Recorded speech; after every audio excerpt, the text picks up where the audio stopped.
to give them figures every week to see what sort of progress is being made. He thinks that it'll be good for not only the workforce but the local economy too, with people travelling in, going out for lunch and things like that. But the unions don't seem convinced by this at all. There's been some political pushback as well, and we heard from the Union for Civil Servants, the FDA, this morning, who were saying, look, the world of work's changed completely, and instead of trying to strong-arm people back into the office, the government should be trying to figure out what the new normal, that phrase we keep using, what that looks like, and work on the consequences of these changes. But yeah, it's one that does cause a bit of division, and clearly in politics as well, that division is there.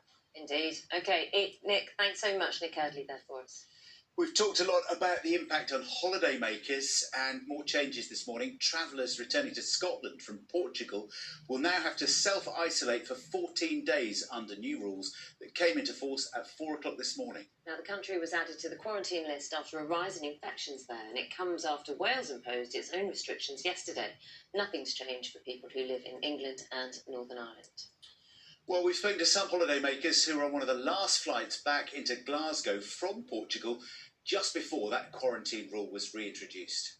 We were just disappointed that Scotland obviously have to quarantine, but England don't. So it seems ridiculous. People are all going to fly into England now and then drive up the road. It was a risk. We knew it. We were making a risk anyway, so we only lost a day. It is annoying, but I'm just glad we made it home in time. We were supposed to come back Saturday, but we had to pay an extra £100 to come back just in case.